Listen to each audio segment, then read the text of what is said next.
guys, what's going on? Welcome back to my channel. For today's video, I have something a little special. I decided to utilize my library.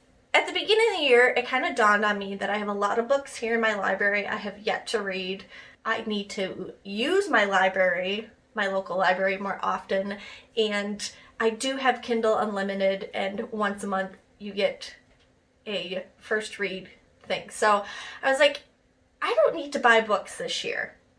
Unless something like really crazy needs to, I need to have it. I just finished yesterday the Off-Campus series by L. Kennedy, so I was hoping to go to the library and find the Briar U series, which is a spin-off of that series. Unfortunately, my library is pretty small.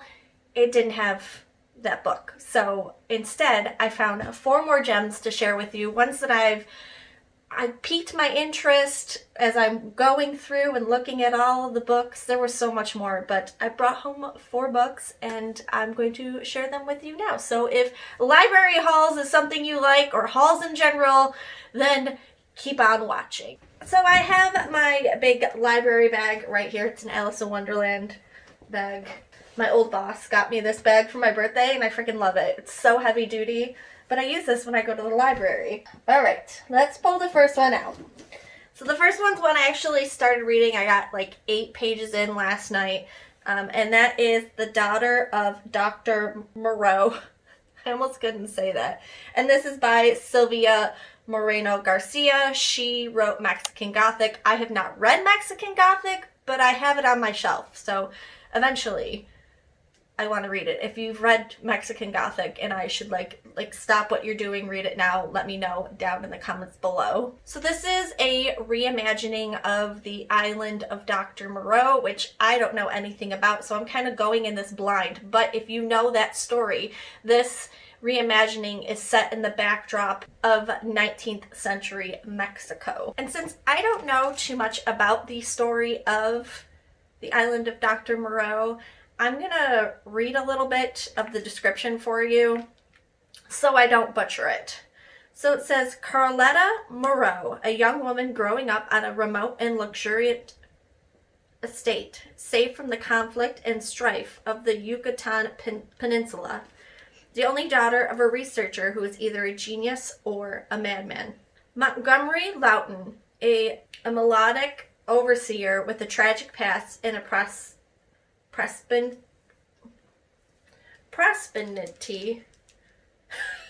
If you saw my last video, words we can't pronounce, I'll put it here, for alcohol. An outcast who assists Dr. Moreau with his experiments, which are financed by the Lislades,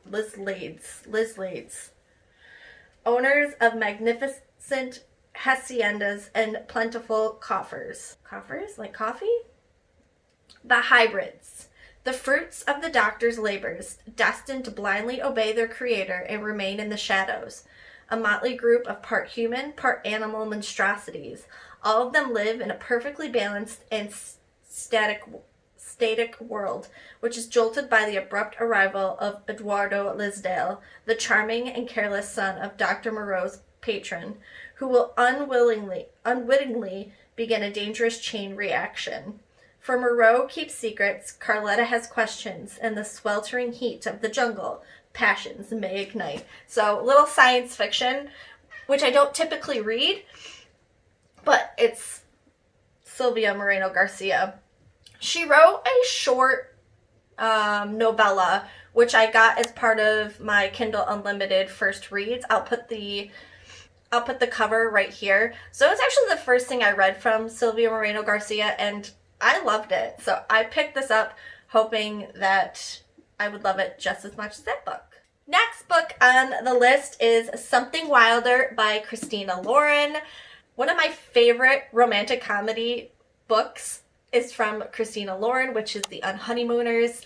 I have not read anything since because I feel like if I read anything of theirs and it's not as good, I'll be disappointed. Like, high standards. The Unhoneymooners were like high standards. I decided, well, I'm at the library. This isn't a book that I'm going to buy, so let me give it a try and see what I think. So it says, Growing up, the daughter of notorious treasure hunter and absentee father Duke Wilder left Lily without much patience for the profession or much money in the bank. But Lily is nothing if not resourceful, and she now sees Duke's coveted hand-drawn maps to guide tourists on treasure hunts through the gorgeous Red Rock Canyons of Utah. It pays the bills, but doesn't leave enough to fulfill her dream of buying back the beloved ranch her father sold years ago. And definitely not enough to deal with the sight of the man she once loved walking back into her life with a motley crew of friends ready to hit the trails. Frankly, Lily would like to take him out into the wilderness and leave him there. Leo Grady knew mirages were a thing in the desert, but they'd barely left civilization when the silhouette of his greatest regret comes into focus in the flickering light of the campfire.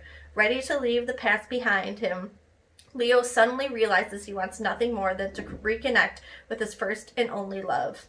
Unfortunately, Lily Wilder is all business, drawing a clear line in the sand. It's never going to happen. But when the trip goes both horribly and hilariously wrong, the group wonders if maybe the legend of the hidden treasure wasn't a... Oh, really? Wasn't a gimmick after all. I've never seen a book do that before. There's a chance to right the wrongs of Duke's past and their own, but only if Leo and Lily can confront their history and work together. So it sounds like Grumpy Sunshine, but maybe in this case the woman is grumpy, and second chance romance, adventure. It sounds great. I really hope this delivers just like the Unhoneymooners do, because I'm telling you, I will recommend the Unhoneymooners to everyone. Excited to read this. Next up is one that I wouldn't necessarily pick up, but it sounded really cute, and that is Hello Sunshine by Laura Dave. If you've seen the book 800 Grapes, I've seen that kind of everywhere, and that was at the library too, but I thought we're going to give this one a shot. So in this book we follow Sunshine Mackenzie, and Sunshine Mackenzie is this world-renowned chef. She's got cookbooks. She has her own TV show. One day she gets hacked and all of these secrets come to light. She winds up losing her TV show. She loses her husband, her TV show, her apartment, and she's forced to return home where her estranged sister is living, a sister she has tried to forget. So in this book, I'd imagine they're going to rekindle. She's going to kind of find herself again, and it'll be heartwarming. I think it'll be cute. And it's not very long at all. It's 242 pages, so this will be a quick one to read. And yeah, I don't know where that hair came from. Anyway, so yeah, it's going to be a short one. It will be a feel-good story, and we'll get to follow Sunshine as she kind of regroups and gets her life back together. Last book I got on my list, and I thought this was a Christmas book. I could be wrong. I don't know, but it's a newer release because there's a new sticker on here, and that is Kissing Kosher by Jean Meltzer.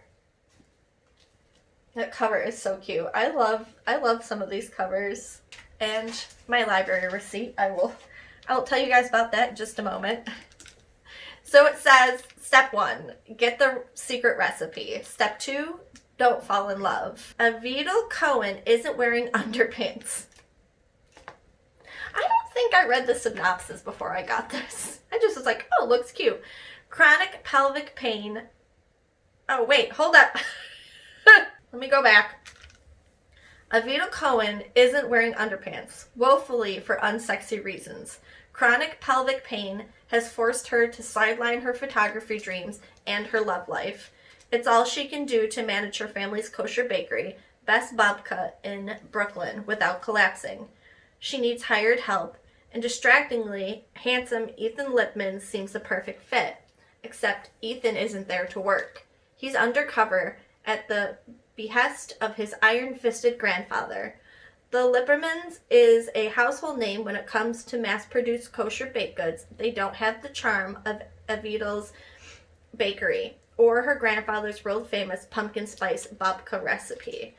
As they bake side by side, Ethan soon finds himself more interesting in Avidal than in stealing family secrets, especially as he helps her find the chronic pain relief and pleasure she's been missing. Oh. But perfecting the recipe for romance calls for leaving out the lies, even if coming clean means risking everything. Oh, so you know there's gonna be a moment. But yeah, I thought this was gonna be cute. I really thought this was a Christmas one. When did this come out? Is this a Christmas novel? Oh, she wrote the matzo ball. I wanted to read the matzo ball. Has anyone read the matzo ball? This is 2023. It doesn't say day. But I thought this would be fun to read. So yeah, I'm really excited to read this one, and I don't know, this might be just a fun one to sit outside and read. So that is all the books that I got at my local library. Have you guys read any of these books? Let me know in the comments down below. Also, which one should I get to first? I know I'm reading The Daughter of Dr. Moreau first, but what one should I read after that? I don't know if I'll actually be able to finish reading all these books before I have to return them, because I have 3 weeks and then I have to return them. Yeah, also, I was going to share my receipt. I don't know if everybody's library does this, but on the bottom, I tried to hide this from Don, but it always says on the bottom, you saved $110 by using the library today. Thanks. Thank you very much. So yeah, I need to bring these back on March 15th. I have about 3.5 weeks to get these read. And yeah, that is everything. Thank you guys so much for watching. If you haven't already, please subscribe, become a member of this beautiful bookish family. Let me know also down in the comments below what you would like to see from me next. I do kind of want to do a what I would like to read in March video. Even though I'm more of a mood reader, I might be doing that, but give me more ideas. And with that, thank you guys so much for watching. I will see you all real soon in my next video. Bye!